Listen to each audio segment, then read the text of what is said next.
When thinking about doing an artist presentation page, there are certain things that you're going to need. You're going to need a pencil, probably a pen, scissors, Pritt stick, rubber and a ruler. I don't have a ruler in here, but that's another important piece. You need the sketchbook that you're going to work in, and ideally find yourself a double page ready to work on, or you could work on A3 paper or something similar. You need information about the artist, whether it's information that you're going to write in by hand or whether it's information that you're going to cut down from a printout that you've got. Ideally, you would have some printouts of the artist's work done small, and you will have a sample of a drawing that is done in the artist's style. To decorate the background, you may have colour washed and stained the pages in your sketchbook, or you may have pages that you're going to collage in different colours, different backgrounds, etc, etc. So just get all your materials together, ready to start. Collecting papers is always a really good idea.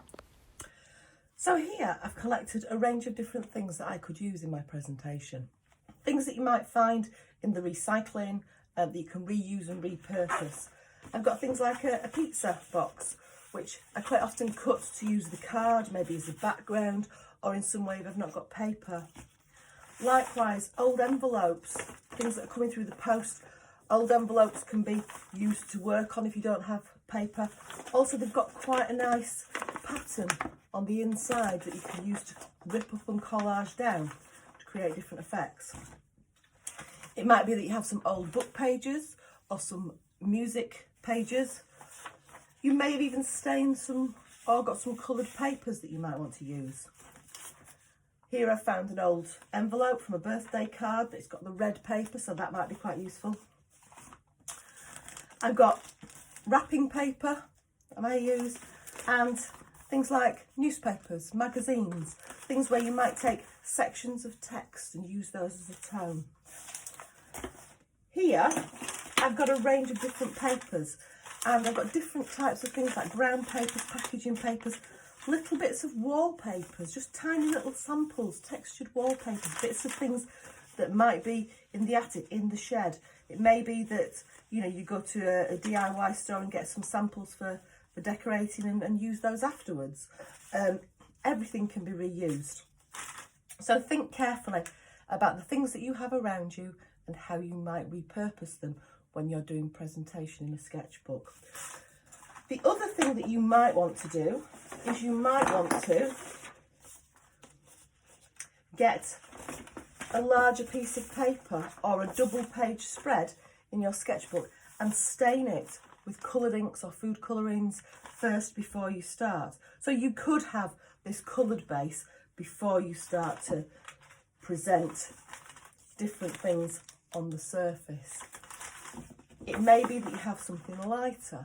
It very much depends on the artist you're looking at, where you want to work, whether you want to work out of your sketchbook, whether you want to work out of your sketchbook and put it in afterwards, or whether you want to work directly into the sketchbook.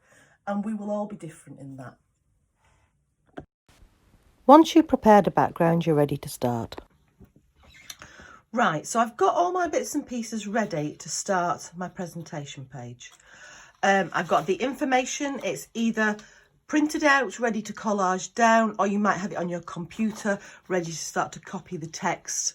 Obviously, you can have sent me an image with, a document with images in, so I can see what you would stick down if you've got problems accessing a printer, which is perfectly fine. I've got different bits of paper to stick down, because if you remember, the artist I'm looking at uses lots of collaged fabrics and papers, ripping and sticking them down and bringing in some hand and machine stitching. And that's what I need to try and create in the background of here. I want to get a feel for the work of Anne Brooke. As I said before, I'm very lucky to know Anne, and she's given me permission to use her as an artist in this particular video that I'm doing.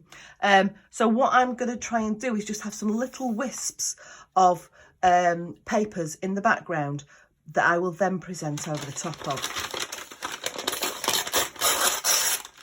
If you rip an edge, it tends to give you a much more interesting edge than if you cut it. So what I'm doing, I've got some brown papers, I've got some textured wallpapers, I've got some different bits of wallpaper, bits that, the sort of things that Anne would use in her work. And I'm going to think about how I'm going to present those. Now, what you would do first of all is you would shape the papers that you're going to use.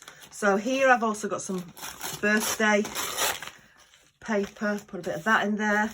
I've got a bit of newspaper here. I just want the text, but not text so that you can see it as text. I just want it to be like a surface, a tone. Okay, so I can rip a small bit of that down. And what I start to do is I start to play around with where I want to put things on the page. I might decide to stick things vertically and horizontally. I might shape things a little bit more once I start to work with it. I might decide things like this wrapping paper are a little bit too garish and I don't really want to use them in this particular piece. So I can start to lay things out as I think I'm going to want to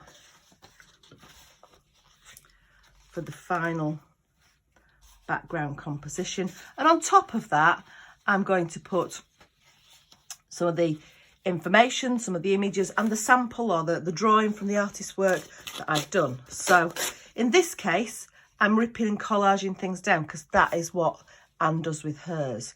But obviously, it depends on the artist that you're looking at, and we're taking elements. It could be that you just colour wash a background inspired by your artist. So it could be that you used ink or food colouring and colour washed the background first and then started to present on that. There are lots of different ways, and this is where you start to bring in your personality. This video just shows me sticking the final pieces down using a glue stick. This is not the only way to do a background. Obviously, you can change the background depending on the artist that you are looking at. You could be working over a colourful stained background in a variety of ways. It could be muted, coffee stained backgrounds to fit the mood of the piece. It all depends on the artist.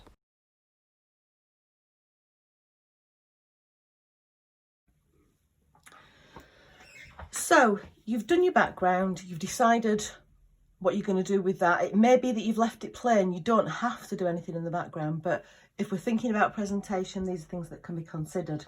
Now, there's two different ways that this can go. If you have a printer, you may well have printed out the research that you've done, which you can then start to arrange in different places to present.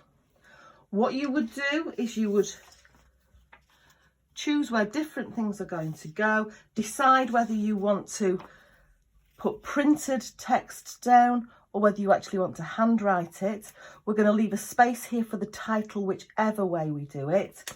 And then any samples or drawings or emulations that you've done in the style of the artist can also be added into the composition. If you don't have printouts, don't panic. You will have sent me the digital copy, which shows the images that you have looked at, that you've taken inspiration from. And there'll be the written information there that obviously I've checked, and then you can copy carefully, handwriting it in as presentation in your book. The first thing that you're going to need to do, regardless of which route you're taking, is starting to look at getting a title. And the title is the artist's name. So what I do is I use a ruler and a pencil and I mark the top and the bottom.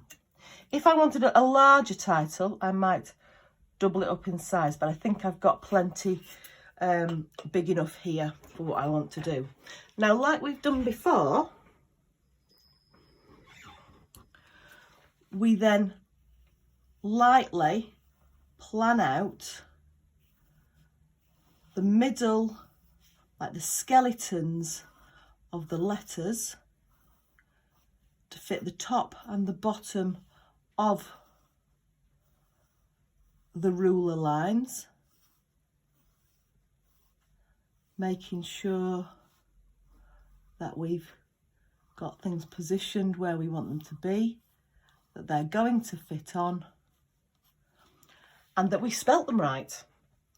Once we've done that, we can obviously then, as I call it, double up, make the letters wider to fit with the style of writing that you want to use. You may look at some different font styles for inspiration, but we don't want it to look like sort of tacky, cheesy bubble writing. We want it to be a little bit more classy than that.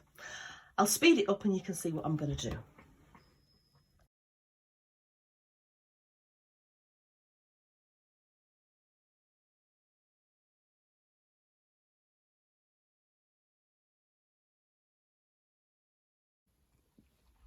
Once you've positioned the images and the pieces of work that you've got, you can glue them down. As I said, you can either print out and stick down what you've written on the computer. Obviously, it's in your own words with those personal opinions, or it could be that you handwrite it, that you work in nice, neat writing, maybe use different fonts. You might draw boxes, you might work on another piece of paper that you stick down to create a background box. All sorts of options like that. The other thing you can do is start to further develop that background to be in the style of the artist. So obviously, we've already seen that Brooke does a lot of textiles pieces. She's collaged different pieces of papers together, which is obviously why we've got these in the background. But because she uses stitch and quite often hand stitch, it could be that I did like a little fake stitch with a biro, just giving it that hand stitched feel. I could even, if I'd got a sewing machine and there was nothing on the other side, I could even use a sewing machine zigzag stitch down the edge to give it that stitched effect and actually have the thread on there. The other thing that we might do is bring in some samples of her work. Now obviously we've discussed that not everybody is going to have access to a printer, so I'm just going to show you a different way that you might do this.